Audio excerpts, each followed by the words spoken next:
Na vastidão verde e silenciosa da Amazônia, de 1932, onde os rios são as únicas estradas e o tempo se move no ritmo das cheias, uma cena de desespero silencioso se desenrolava. Em uma margem lamacenta do Rio Negro, uma mulher chamada Alira, de olhos fundos e mãos calejadas, segurava o seu pequeno filho, Theo, de apenas 5 anos. O ar estava pesado com a umidade e com as palavras não ditas entre ela e seu marido, que ajeitava a pequena canoa para partir. Ele prometeu voltar. Disse que era uma questão de dias, que precisava resolver um problema na cidade, que deixá-la ali em um acampamento improvisado era a única maneira de protegê-los. Mas o medo nos olhos dele contava uma história diferente, uma história de fuga. Alira ficou ali, observando a canoa se tornar um ponto minúsculo no horizonte de água e selva. Ao seu lado, o pequeno Theo não compreendia a permanência daquele adeus. Para ele, era apenas mais uma das misteriosas decisões dos adultos. A promessa de um retorno rápido era a única coisa a qual Alira podia se agarrar. Ela tinha um pequeno fardo com mantimentos, um facão e a força de uma mãe disposta a tudo para proteger sua cria. A selva, com seus sons estranhos e sua beleza ameaçadora, era agora sua casa e sua prisão. Se você já se sentiu tocado por uma história de resiliência e mistério, fique conosco, pois o que este filho descobriu décadas depois, naquela mesma margem de rio, vai desafiar tudo o que você pensa sobre sobrevivência e os segredos que a floresta guarda. Os primeiros dias se transformaram em uma semana. A comida começou a escassear. Alira, criada nas entranhas da floresta, sabia como encontrar raízes e pescar. Mas a solidão era um predador muito mais perigoso que qualquer onça. Todas as manhãs, ela olhava o rio, esperando o retorno da canoa. Todas as noites, ela acendia uma fogueira, um farol de esperança contra a escuridão avassaladora da selva e de sua própria alma. Ela contava histórias para Theo, histórias de cidades iluminadas e de um futuro onde eles estariam juntos e seguros, mas sua voz fraquejava a cada pôr do sol. A promessa se quebrou com o silêncio. A canoa nunca voltou. O que aconteceu com o marido de Alira é um mistério perdido no tempo. Teria ele sido vítima da própria sorte, encontrado um destino trágico na cidade? Ou sua partida foi um ato de abandono calculado e covarde? Para Alira e Theo, a razão não importava. O resultado era o mesmo. Estavam sozinhos, à mercê de um mundo indiferente e selvagem. A esperança, antes uma chama viva, começou a se transformar em cinzas de desespero. A luta pela sobrevivência tornou-se a única realidade. E foi nesse cenário de abandono que a história de Theo verdadeiramente começou. Não a história de um menino perdido, mas a de um homem que carregaria por toda a vida a imagem de sua mãe, forte e aterrorizada, acenando de uma margem de rio que se tornaria o epicentro de sua existência. Ele não sabia, mas aquela despedida forçada plantou nele uma semente de determinação, uma promessa silenciosa de que, um dia, ele voltaria para entender por que foram deixados para trás e qual foi o verdadeiro destino de Alira, a mãe que a Amazônia engoliu. Após semanas de uma luta desesperada pela sobrevivência, o destino interveio de forma agridoce. Um grupo de seringueiros navegando pelo rio encontrou a mãe e o filho à beira da inanição. Alira, enfraquecida, mas com o espírito protetor intacto, entregou seu filho a eles, implorando que o levassem para a segurança de Manaus, para parentes distantes, cujo endereço ela recitou como uma prece. Ela não podia ir. Estava doente demais para a viagem e temia que seu marido voltasse e não a encontrasse. Foi o último sacrifício de uma mãe. Salvar seu filho, mesmo que isso significasse a separação definitiva. Theo foi levado, chorando, olhando para trás e vendo a figura de sua mãe encolher na margem até desaparecer para sempre. A vida de Theo em Manaus foi um borrão de novas faces e uma dor antiga que ele não conseguia nomear.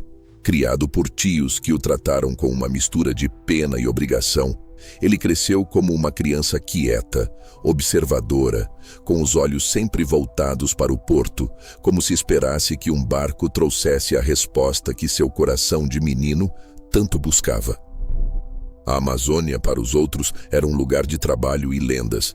Para Theo, era um monstro verde que havia devorado sua mãe. A imagem dela, acenando na beira do rio, tornou-se a memória mais vívida e torturante de sua infância. Uma ferida aberta que nunca cicatrizava por completo. A adolescência apenas aprofundou essa melancolia. Enquanto seus amigos sonhavam com o futuro, Theo era assombrado pelo passado. Ele se tornou um exímio conhecedor dos rios, não por paixão, mas por necessidade. Cada mapa, cada história de navegador, cada relato de comunidades ribeirinhas era uma peça em um quebra-cabeça que só ele via.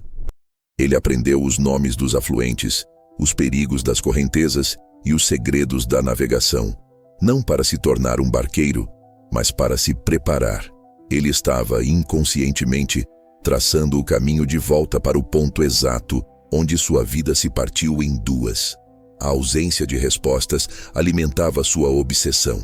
Seus tios, querendo protegê-lo da dor, evitavam o assunto. Sua mãe foi para um lugar melhor, diziam, uma frase vazia que só aumentava a raiva e a determinação de Theo. Ele não queria um lugar melhor, ele queria a verdade. Ela estava viva? Teria ela sucumbido à floresta? Teria seu pai retornado afinal? As perguntas giravam em sua mente como um redemoinho, moldando sua personalidade e definindo seu propósito de vida. Ele não buscava vingança, mas compreensão. Precisava olhar nos olhos daquele mistério para, talvez, encontrar a si mesmo. Assim, Theo se tornou um homem cuja identidade foi forjada na perda. A cidade de Manaus, com seu progresso e suas luzes, nunca conseguiu apagar a escuridão da selva de suas memórias. Ele trabalhou, economizou dinheiro e esperou. Esperou o momento certo, a oportunidade de ter recursos suficientes para financiar sua própria expedição. Não era uma aventura, era uma peregrinação, uma jornada de volta ao coração das trevas, não para conquistar a selva, mas para pedir que ela lhe devolvesse o que lhe era mais precioso, a história de sua mãe, a lira. Os anos passaram como as águas barrentas dos Solimões. Theo construiu uma vida modesta, casou-se, teve filhos, e para o mundo exterior era um homem comum, um trabalhador portuário, cuja pele, curtida pelo sol, contava histórias de trabalho duro. Mas por dentro, a chama da busca nunca se apagou. Era um fogo brando, constante, que aquecia suas noites de insônia e guiava suas decisões mais importantes. Cada centavo economizado, cada favor guardado, cada pedaço de informação coletado sobre as regiões mais remotas do Rio Negro era um tijolo na construção de seu retorno. Seus filhos cresceram ouvindo fragmentos da história, sentindo a melancolia no olhar do pai sempre que a conversa se voltava para o passado. A promessa que ele fez a si mesmo não foi um juramento grandioso, gritado aos céus. Foi um voto silencioso, renovado a cada aniversário do dia em que foi separado de sua mãe. Ele olhava para o rio e prometia a ela, onde quer que estivesse, que não a deixaria ser apenas uma memória desbotada, uma história contada pela metade. Ele sentia que devia isso a ela. Era uma questão de honra, de identidade. Descobrir o destino de Alira era a única forma de entender completamente o seu próprio lugar no mundo. Sem essa verdade, ele se sentia como um barco à deriva, sem âncora e sem porto. A decisão de finalmente partir amadureceu com o tempo, como um fruto raro da floresta. Seus filhos já estavam criados. Sua esposa, embora temerosa, compreendia que aquela era uma jornada que ele precisava fazer sozinho. Era uma dívida com um menino de 5 anos que ele fora um dia, um menino que foi forçado a deixar sua mãe para trás. Preparar a expedição foi um ritual meticuloso. Ele comprou de um pequeno barco a motor, resistente o suficiente para os desafios do rio. Abasteceu-se de suprimentos, mapas detalhados e, o mais importante, de coragem para enfrentar os fantasmas que o esperavam. Muitos o chamaram de louco. Amigos e colegas de trabalho não entendiam por que um homem em seus 50 anos arriscaria tudo para perseguir uma sombra de quase meio século. Deixe o passado em paz, diziam. O que você espera encontrar além de dor? Mas Theo sabia que a verdadeira dor estava na incerteza, no vazio deixado pela ausência de um final. Ele não buscava um final feliz, ele buscava um final.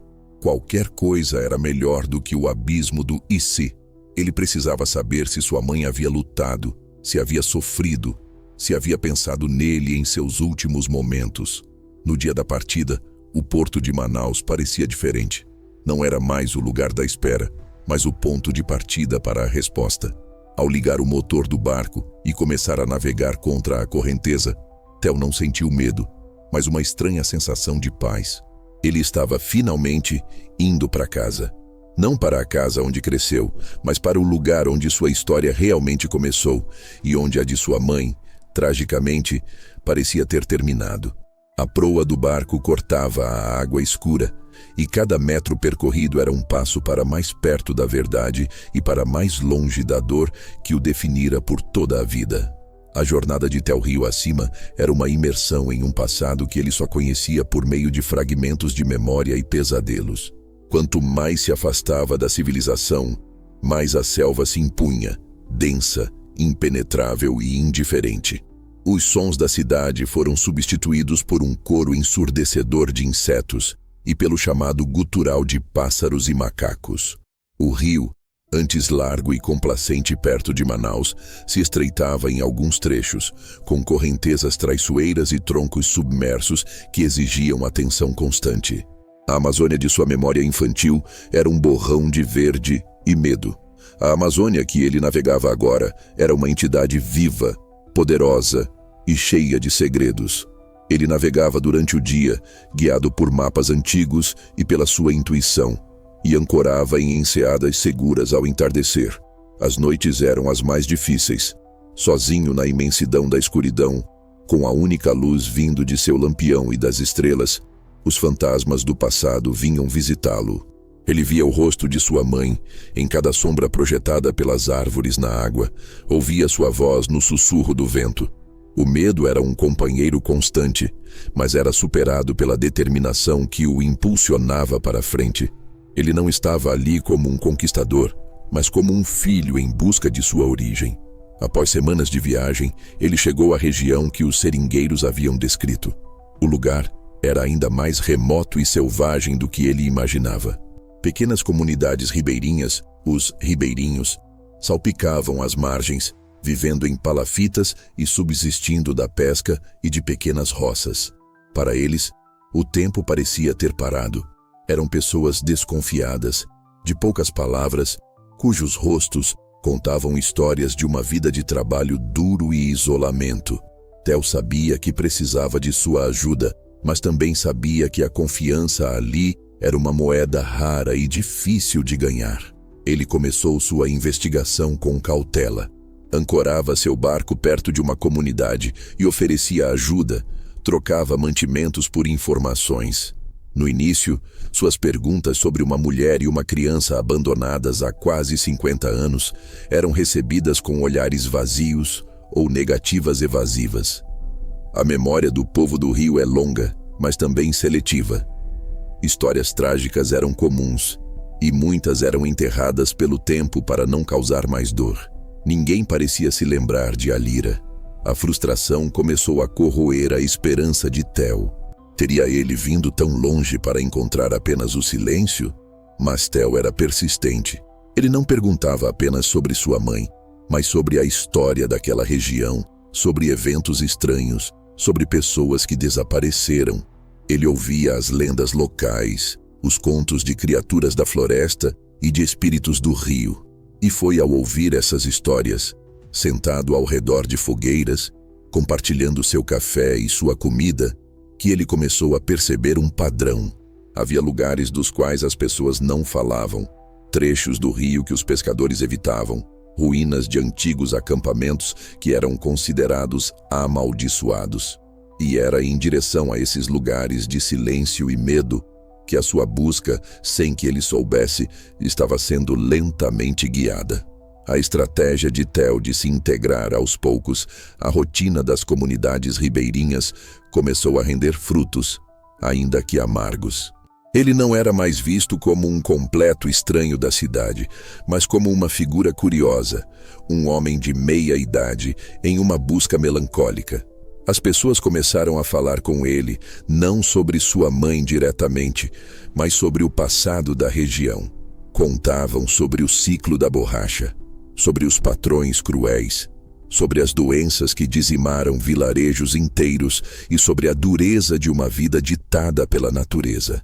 Em cada história de perda e sobrevivência, Theo via um reflexo do possível destino de Alira. No entanto, um muro de silêncio se erguia sempre que ele mencionava o nome de sua mãe ou descrevia as circunstâncias de seu abandono. Era um silêncio pesado, carregado de um significado que ele não conseguia decifrar. Os mais velhos desviavam o olhar, murmuravam sobre coisas que era melhor deixar esquecidas, ou simplesmente mudavam de assunto. Theo percebeu que não se tratava de falta de memória, mas de um medo profundo, uma espécie de tabu coletivo. Havia algo naquela história que a comunidade havia decidido, consciente ou inconscientemente, enterrar para sempre. A frustração de Theo se transformava em uma angústia palpável. Ele sentia que a resposta estava ao seu alcance, escondida atrás dos olhos daqueles homens e mulheres, mas ele não tinha a chave para destrancar suas memórias. Ele passava as noites em seu barco, revisando os poucos fatos que tinha. A localização aproximada, a data, a descrição de sua mãe, parecia tão pouco diante da imensidão da selva e do tempo. Ele começou a duvidar de sua missão, a se perguntar se não estava apenas reabrindo velhas feridas em vão, tanto as suas quanto as daquela comunidade. A virada veio de uma fonte inesperada. Uma noite, enquanto consertava uma rede de pesca para um velho pescador chamado Jaci, o homem, depois de um longo silêncio, falou. Ele não olhou para Theo, mas para o negrume do rio. Tem histórias que o rio não devolve, disse ele com a voz rouca. Algumas coisas que a floresta pega, ela guarda para sempre. Seu pai, ele não era um homem bom. Ele mexeu com gente que não devia. Deixar sua mãe aqui não foi para protegê-la. Foi para se livrar de um peso. Aquelas palavras foram como um soco no estômago de Theo. A primeira peça do quebra-cabeça que sugeria que o abandono não fora apenas uma tragédia, mas talvez um ato de malícia. Jaci não disse mais nada, mas havia plantado uma nova semente na mente de Theo. A narrativa que ele carregou por toda a vida, de um pai fraco ou desafortunado, começou a ruir. E se seu pai fosse o verdadeiro vilão da história? E se o abandono de Alira estivesse ligado a algo mais sombrio, um crime ou uma dívida que a comunidade sabia, mas temia revelar? O muro de silêncio não era apenas sobre o destino de sua mãe, mas também sobre os pecados de seu pai. Com essa nova e terrível perspectiva, Theo entendeu que precisava mudar suas perguntas. Ele não estava mais apenas procurando por uma mulher desaparecida. Estava desenterrando um segredo que todos ali se esforçavam para manter submerso. A revelação de Jaci, o velho pescador, mudou o curso da busca de Theo. Ele percebeu que precisava encontrar a pessoa que guardava as memórias mais antigas e profundas da comunidade. Em todas as conversas, um nome era mencionado com uma mistura de respeito e temor. Yaciara, a matriarca.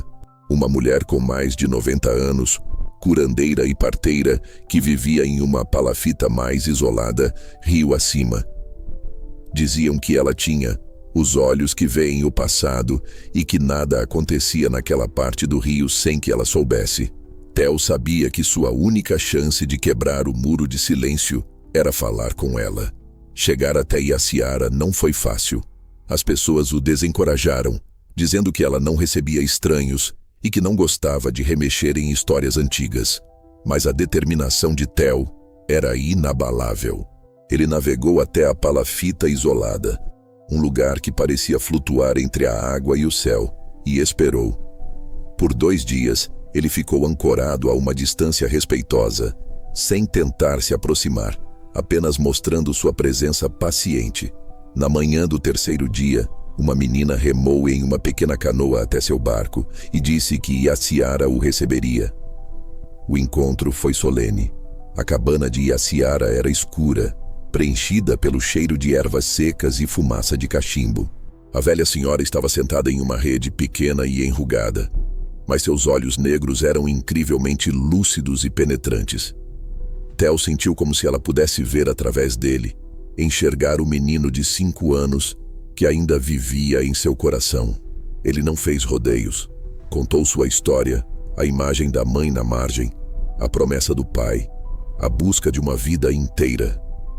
Ele falou com uma honestidade crua que desarmou qualquer defesa, e a Ciara ouviu em silêncio, seu rosto uma máscara impenetrável. Quando Theo terminou, ela ficou quieta por um longo tempo. O único som era o crepitar de seu cachimbo. Finalmente ela falou. Sua voz era um sussurro frágil, mas firme. Eu me lembro da moça bonita de olhos tristes, disse ela. A Lira. O homem dela a deixou para morrer. Ele não era daqui. Era um homem fugindo da própria sombra. Nós a ajudamos como pudemos, mas a tristeza a estava comendo por dentro. Pela primeira vez, Theo ouvia alguém confirmar a existência de sua mãe, não como uma lenda, mas como uma pessoa real, lembrada. A emoção o embargou, e a Ciara não lhe contou o final da história. Ela disse que a memória era como um rio traiçoeiro e que algumas verdades afogam quem nada despreparado. Mas ela lhe deu a primeira pista concreta, a primeira luz em meio a décadas de escuridão. Ela apontou para um afluente estreito e disse: siga por este igarapé. Há 2 dias de viagem você encontrará um antigo acampamento de seringueiros, um lugar que chamamos de Boca da Noite. Ninguém vai lá há muitos anos. É um lugar de maus espíritos, mas as respostas que você procura, elas começaram lá. A matriarca havia lhe dado um destino, e enquanto você nos acompanha nesta jornada emocionante, se histórias como a de Theo ressoam com você, considere se inscrever no nosso canal e deixar um like. Seu apoio nos permite continuar trazendo à luz estes mistérios esquecidos. Seguindo as enigmáticas instruções de Yaciara, Theo adentrou o igarapé que ela indicou. A mudança no ambiente foi imediata e sinistra. A passagem estreita era ladeada por uma vegetação tão densa que bloqueava a maior parte da luz do sol, mergulhando o pequeno rio em uma penumbra perpétua, mesmo ao meio-dia. A água era escura e parada, coberta por uma camada de folhas em decomposição. O ar ficou mais frio, e o som vibrante da selva deu lugar a um silêncio opressivo, quebrado apenas pelo zumbido de insetos e pelo som abafado do motor de seu barco. Theo sentiu um calafrio percorrer sua espinha. Ele estava entrando em um lugar que a vida parecia ter abandonado. A viagem de 2 dias foi uma prova de nervos. À noite, a escuridão era absoluta e os sons que emergiam da mata eram estranhos e perturbadores, diferentes de tudo que ele já havia ouvido. Parecia que o próprio lugar, a Boca da Noite, como Yaciara o chamara, estava vivo e o observava. Theo mal conseguiu dormir, mantendo-se alerta com o facão sempre ao alcance. Ele compreendia agora por que os ribeirinhos evitavam aquele afluente. Não era apenas superstição, era um instinto de autopreservação. O lugar exalava uma aura de tristeza e perigo. No final do 2º dia, ele avistou as primeiras ruínas. Escondidas pela vegetação, as estruturas de madeira de um antigo acampamento de seringueiros apodreciam lentamente. Eram os restos do assentamento fantasma. Theo ancorou o barco e desembarcou com cautela, o coração batendo forte no peito. O silêncio ali era ainda mais profundo, como se o som tivesse medo de existir. As cabanas estavam em colapso, seus telhados de palha desabados e as paredes cobertas de musgo e cipós. Ferramentas enferrujadas jaziam no chão, como se tivessem sido largadas às pressas. Era evidente que o lugar fora abandonado subitamente. Theo caminhou pelas ruínas como um arqueólogo explorando uma tumba.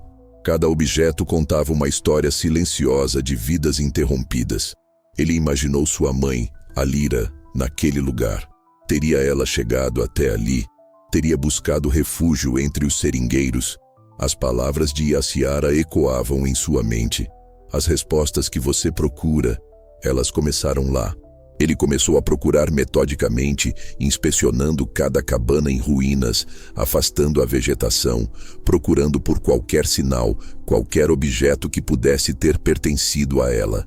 Em uma das cabanas mais afastadas, que estava em melhor estado de conservação, ele encontrou algo. Sob uma pilha de folhas e detritos no canto, havia um piso de madeira solto. Usando seu facão como alavanca, ele o removeu. Embaixo, em um pequeno compartimento escavado na terra, havia um baú de madeira, pequeno e apodrecido pela umidade. O fecho de metal estava enferrujado e se desfez ao toque. Com as mãos trêmulas, Theo abriu a tampa. O que ele encontrou lá dentro faria seu coração parar e o colocaria face a face com o fantasma de sua mãe. Antes de Theo descobrir o conteúdo do baú, sua mente voltou-se para a figura de seu pai. As palavras do pescador Jaci e da matriarca Yaciara haviam pintado um retrato sombrio, muito diferente da imagem de vítima que Theo, por vezes, se permitia imaginar.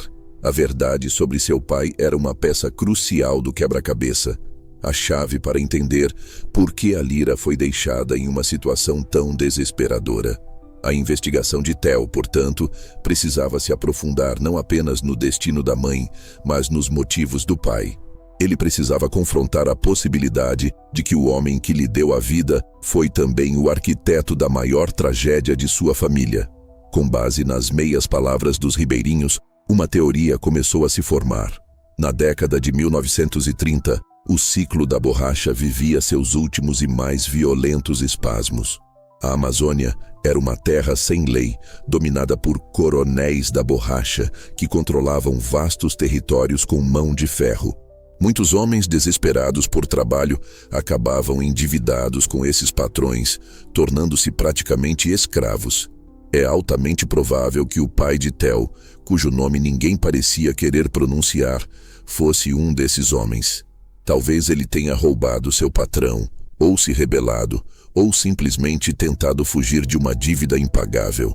Essa fuga desesperada explicaria muitas coisas. Explicaria por que ele precisava viajar leve e rápido, sem a carga de uma esposa e um filho pequeno. O abandono de Alira e Theo na margem do rio não teria sido uma medida de proteção, mas um ato de puro pragmatismo cruel. Ele os deixou para trás para salvar a própria pele, com a falsa promessa de um retorno que ele nunca teve a intenção de cumprir. Ele os sacrificou para aumentar suas chances de escapar dos capangas do coronel, que sem dúvida estariam em seu encalço. Essa perspectiva era dolorosa para Theo, mas terrivelmente lógica. Ela se encaixava no silêncio medroso dos moradores locais. Falar sobre o pai de Theo significaria falar sobre o coronel da borracha que dominava a região, uma figura cujo poder e crueldade poderiam ter deixado cicatrizes que perduravam por gerações. A comunidade não estava protegendo o segredo de Alira, estava se protegendo da memória de um tempo de violência e opressão. O pai de Theo não era apenas um homem, mas o símbolo de um conflito que todos preferiam esquecer. Ao contemplar o baú de madeira recém-descoberto, Theo entendeu que o conteúdo daquela caixa poderia confirmar ou negar essa teoria. Poderia conter provas da vida de sua mãe naquele acampamento, mas também poderia revelar algo sobre o homem que a deixou ali. A sombra do pai pairava sobre tudo, uma presença fantasmagórica que era tão parte do mistério quanto o desaparecimento de Alira. Abrir aquele baú era, portanto, um ato de coragem dupla. A coragem de descobrir o que aconteceu com sua mãe e a coragem de finalmente encarar a verdadeira natureza de seu pai. Com o coração pulsando na garganta, Theo mergulhou as mãos no interior do baú de madeira. A primeira coisa que seus dedos tocaram foi um tecido áspero e frágil. Ele o puxou com cuidado. Era um pequeno pedaço de chita, um tecido de algodão estampado com pequenas flores azuis. A cor estava desbotada, mas o padrão era inconfundível. Uma imagem vívida explodiu na mente de Theo. Sua mãe, usando um vestido com aquele mesmo padrão, sorrindo para ele enquanto o balançava em seus braços. Era a sua memória mais antiga, a mais preciosa. Aquele pedaço de pano era uma prova tangível de que ela estivera ali. A emoção o sufocou, e lágrimas que ele segurou por 50 anos finalmente rolaram por seu rosto. Ao lado do tecido, havia um pequeno objeto de madeira. Era um pássaro, toscamente esculpido, mas com um cuidado evidente. Theo o reconheceu instantaneamente. Era um brinquedo que seu pai havia feito para ele pouco antes de partirem. Ele se lembrava de segurá-lo em sua pequena mão, enquanto a canoa se afastava. Como aquele brinquedo foi parar ali? Teria sua mãe o guardado como a última lembrança de seu filho? Ou teria sido deixado para trás junto com ela? O pequeno pássaro de madeira era um elo físico com ambos os seus pais, um símbolo da família que foi desfeita naquela margem de rio. Mas o item mais importante estava no fundo do baú, envolto em folhas de bananeira para protegê-lo da umidade. Era um pequeno diário com a capa de couro mofada e as páginas amareladas e manchadas. Theo o abriu com um cuidado reverente. A caligrafia era delicada e um pouco tremida, mas perfeitamente legível em muitas partes. Era a letra de sua mãe, Alira. Ali, naquele assentamento fantasma no coração da selva, Theo estava prestes a ouvir a voz de sua mãe pela primeira vez em quase meio século. Ele se sentou no chão da cabana em ruínas e começou a ler. As primeiras páginas eram datadas dos dias logo após o abandono. Elas descreviam a esperança vacilante de Alira, sua rotina diária de procurar comida e vigiar o rio. Ela escrevia sobre a saudade imensa que sentia de Theo, perguntando-se se ele estava seguro, se estava sendo bem cuidado. Cada palavra era uma facada no coração de Theo, uma mistura de dor pela tristeza dela e de consolo por saber que ele era seu último pensamento. Ela descrevia seu medo da selva, dos sons noturnos, da solidão esmagadora, mas então as anotações começaram a mudar. Depois de algumas semanas, Alira descreveu como foi encontrada pelos seringueiros da Boca da Noite e trazida para o acampamento. Havia um alívio inicial em suas palavras, a gratidão por estar entre pessoas novamente. No entanto, o tom logo se tornou apreensivo. Ela escrevia sobre a atmosfera pesada do lugar, sobre os homens rudes e o medo constante que pairava no ar. Ela mencionava o coronel, um homem que nunca aparecia, mas cujo nome era sussurrado com pavor. A teoria de Theo estava se confirmando. Sua mãe não havia apenas lutado contra a natureza, ela havia caído em uma armadilha humana, um lugar de opressão e perigo do qual seu pai, muito provavelmente, havia fugido. Conforme Theo avançava na leitura do diário de Alira, a narrativa de sobrevivência se transformava em um conto de terror psicológico. Instalada no acampamento Boca da Noite, Alira descrevia uma rotina de trabalho exaustivo e vigilância constante. Os seringueiros a tratavam com uma mistura de pena e desconfiança. Ela era uma boca a mais para alimentar e, pior, uma mulher desprotegida em um ambiente brutalmente masculino. Ela escrevia sobre a sensação de estar presa, de ter trocado a solidão da selva por uma gaiola de medo e olhares lascivos. O diário revelava que a esperança de Alira no retorno do marido se esvaía a cada dia, sendo substituída por uma amarga compreensão. Ela começou a ouvir fragmentos de conversas, sussurros sobre o homem que a abandonou. As palavras dívida, traição e fuga apareciam em suas anotações. Ela finalmente entendeu que não havia sido deixada para trás por segurança, mas como um fardo descartado. Essa percepção, Theo podia sentir em sua escrita, foi um golpe mais profundo do que a fome ou o medo da floresta. Foi a morte da esperança, a aceitação de seu completo abandono. É nesse ponto que o diário toma um rumo ainda mais sombrio e estranho. A Lyra começou a descrever eventos que não se encaixavam na dura realidade do seringal. Ela escrevia sobre olhos na escuridão, a sensação constante de ser observada não pelos homens do acampamento, mas por algo na mata. No início, ela pensou ser apenas o medo ou os animais noturnos, mas a sensação se intensificou. Ela descreveu figuras fugazes vistas na periferia da clareira, movimentos rápidos e silenciosos que não pertenciam a nenhum animal conhecido por ela. Suas anotações se tornaram mais febris. Ela narrava sobre objetos em seu pequeno barraco que eram movidos durante a noite, sobre estranhos símbolos arranhados na casca das árvores perto de onde dormia. Os outros seringueiros também pareciam sentir essa presença. Eles ficavam mais perto da fogueira à noite, evitavam sair sozinhos e murmuravam sobre os esquecidos ou os filhos da mata, uma lenda local sobre um grupo de pessoas que vivia nas profundezas da selva, evitando todo contato com o mundo exterior. Para os seringueiros, era apenas uma superstição para assustar os novatos. Mas para a Lyra, era uma realidade aterrorizante. A última página legível do diário era um relato apressado e quase incoerente. A caligrafia estava borrada, como se escrita com as mãos trêmulas.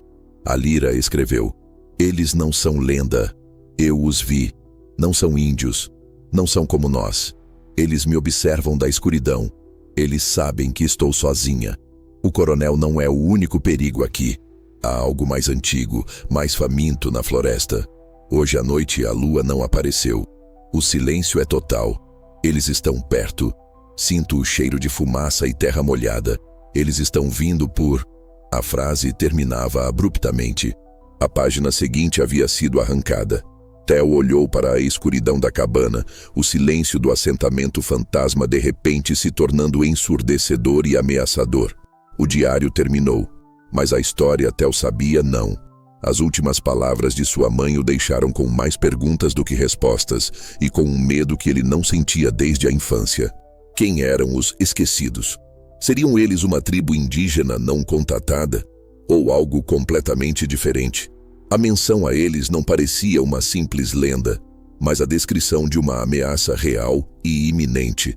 Theo guardou o diário com o cuidado de quem manuseia uma relíquia sagrada e tomou uma decisão. Ele precisava voltar e falar com Yaciara mais uma vez. Só ela poderia decifrar aquele último e terrível capítulo. A viagem de volta pelo igarapé da boca da noite foi diferente. O medo que antes era uma premonição, agora tinha um nome e uma forma indefinida. Cada sombra, cada som na mata, parecia uma confirmação das palavras de sua mãe. Theo não se sentia mais como um filho em busca do passado, mas como um homem fugindo do mesmo horror que encurralou a Lyra décadas atrás. Ele navegou sem parar, impulsionado pela adrenalina e pela necessidade urgente de encontrar a matriarca. Ele sentia que estava sendo observado e a sensação era terrivelmente real. Quando finalmente chegou à palafita de Yaciara, ele estava exausto e visivelmente abalado. A velha senhora o esperava na entrada, como se soubesse que ele voltaria. Sem dizer uma palavra, ela o convidou a entrar e lhe ofereceu uma cuia de água. Theo, com as mãos ainda trêmulas, entregou-lhe o diário.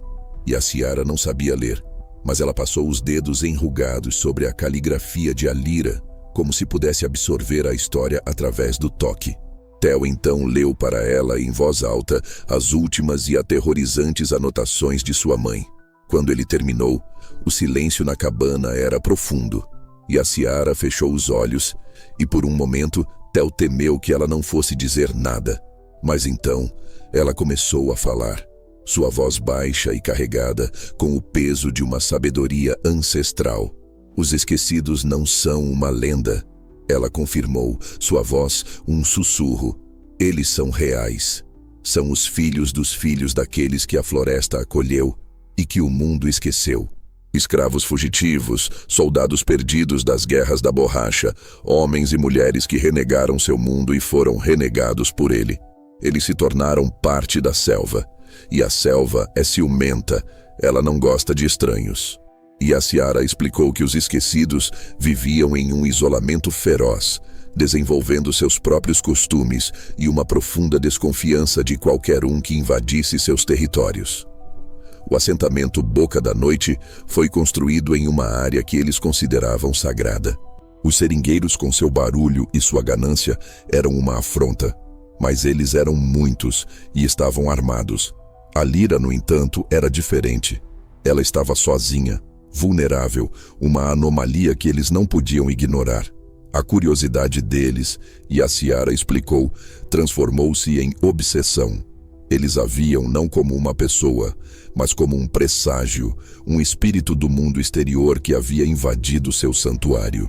A história de Yaciara preencheu as lacunas deixadas pelo diário de Alira, mas a imagem que se formou era mais horrível do que Tel jamais poderia ter imaginado. Sua mãe não foi vítima de um único ato de abandono, mas de uma cadeia de tragédias. Abandonada pelo marido, explorada pelos seringueiros e finalmente encurralada por um povo que vivia pelas leis primitivas da selva. E a Ciara contou que, algumas semanas após a última anotação no diário, o acampamento Boca da Noite foi encontrado em completo caos. Os seringueiros haviam partido às pressas, abandonando tudo. Segundo a matriarca, os mais velhos da época contavam que os esquecidos finalmente agiram.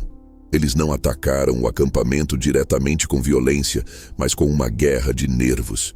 Usaram o conhecimento da selva para aterrorizar os seringueiros, com sons, aparições, sabotagens, até que o medo se tornou insuportável e os homens fugiram, deixando o território sagrado para trás.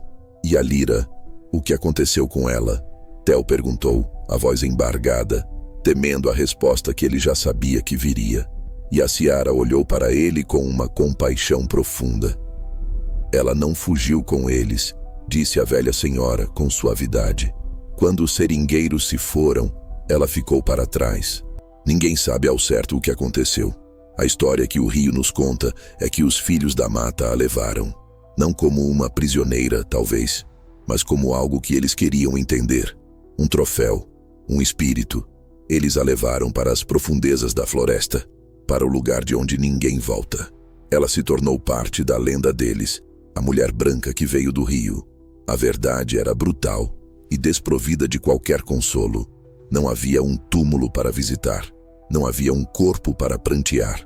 O destino de Alira foi se dissolver na escuridão da floresta, absorvida por um mistério, tornando-se ela mesma um fantasma, uma história sussurrada ao redor das fogueiras.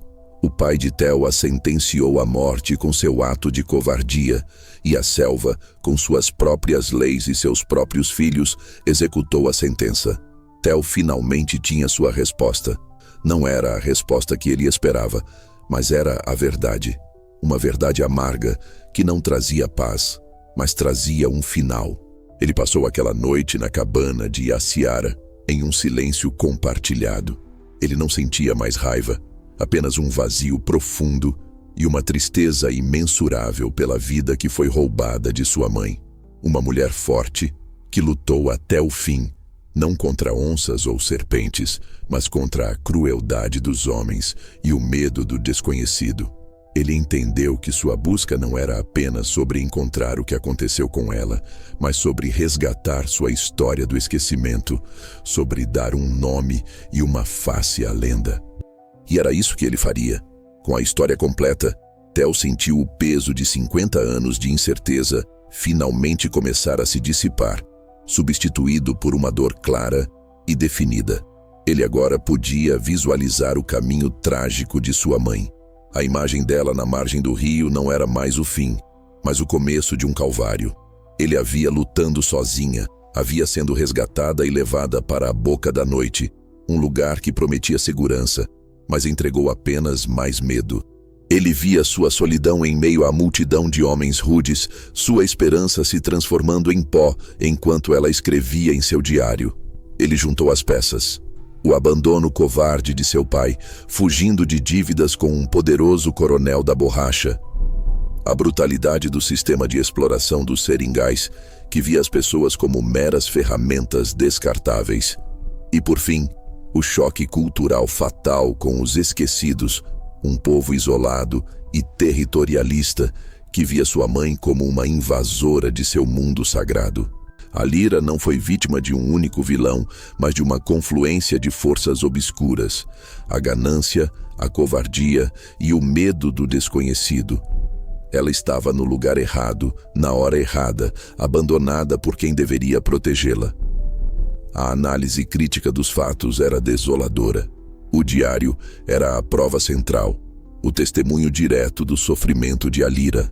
A história oral, preservada por Yaciara, fornecia o contexto e o desfecho provável. O assentamento abandonado era a cena do crime, um monumento silencioso à tragédia. E o pequeno pássaro de madeira e o pedaço de tecido de chita eram as relíquias, os fragmentos de uma vida que se recusava a ser completamente apagada. Não havia múltiplas teorias a serem consideradas. Havia apenas uma verdade terrível, apoiada por evidências e testemunhos. Theo também teve que aceitar as limitações de seu conhecimento. Ele nunca saberia exatamente como foram os últimos momentos de sua mãe. Foi um ato de violência? Ou ela foi levada para viver entre os esquecidos, morrendo anos depois de causas naturais? Ela resistiu ou se resignou ao seu destino? Essas perguntas permaneceriam para sempre sem resposta, perdidas na vastidão da floresta. E essa incerteza, ele percebeu, era parte do legado de sua mãe. Sua história não teria um ponto final, mas uma reticência, um eco que continuaria a ressoar na imensidão da Amazônia. O que fazer com essa verdade? Essa era a pergunta que agora consumia Theo. Voltar para Manaus e simplesmente guardar essa dor para si parecia uma traição. Ele havia encontrado a história de Lyra e agora tinha a responsabilidade de honrá-la. A busca, que começara como uma necessidade pessoal de encerrar um capítulo de sua própria vida, havia se transformado em algo maior. Transformou-se em um dever de memória, uma missão para garantir que o nome de Lyra, a mulher de olhos tristes deixada na beira do rio, nunca mais fosse esquecido. Theo não retornou a Manaus imediatamente. Ele sentiu que precisava realizar um último ato, um ritual de encerramento, não para si mesmo, mas para ela. Guiado por sua memória de infância e pelas descrições de Yaciara, ele navegou de volta ao ponto exato do Rio Negro, onde fora separado de sua mãe. O lugar, surpreendentemente, não havia mudado muito. As mesmas árvores altas, a mesma margem lamacenta. Ali, naquele solo sagrado por sua dor, ele decidiu construir um memorial. Não uma grande estátua, mas algo simples e duradouro que falasse a língua do rio e da floresta. Com a ajuda de Jaci, o velho pescador, e de outros ribeirinhos que agora, conhecendo a história completa, o olhavam com um novo respeito, Theo ergueu uma pequena cruz de aroeira, a madeira mais resistente da Amazônia. Na cruz, ele não escreveu uma data de morte, pois não a conhecia. Ele entalhou apenas uma frase: Lyra, mãe, sua história vive no rio. Ele plantou flores silvestres ao redor da base e deixou ali o pequeno pássaro de madeira esculpido, devolvendo o brinquedo ao lugar onde a jornada de separação começou. Aquele pequeno gesto transformou um lugar de abandono em um santuário de memória. A conclusão da jornada de Theo não foi de felicidade, mas de uma paz profunda e melancólica. Ele não encontrou o corpo de sua mãe, mas resgatou sua alma do esquecimento. Ele entendeu que o verdadeiro horror não estava nos esquecidos ou na crueldade dos homens, mas no ato de apagar a existência de alguém. Ao dar à sua mãe um final, mesmo que trágico, e um lugar de lembrança, ele a libertou da condição de fantasma. E no processo, libertou a si mesmo da obsessão que o guiou por toda a vida. Ele podia finalmente ser apenas Theo, o filho de Lyra, e não mais Theo, o menino que procurava pela mãe. A história de Lyra e Theo é um poderoso lembrete de que a Amazônia guarda segredos muito mais profundos do que podemos imaginar. É um testemunho da resiliência do espírito humano, do poder duradouro do amor de um filho e da importância de confrontar o passado, não importa o quão doloroso ele seja. A pequena cruz na margem do Rio Negro permanece até hoje, visitada ocasionalmente por pescadores que conhecem a lenda. Ela serve como um aviso de que cada margem de rio, cada clareira na floresta, pode conter uma história não contada de amor, perda e sobrevivência. A busca de Theo terminou, mas a nossa por desvendar os mistérios ocultos em nosso mundo continua. A verdade muitas vezes não está em documentos oficiais ou em grandes monumentos, mas em diários esquecidos, em lendas sussurradas e na coragem daqueles que se recusam a deixar o passado morrer.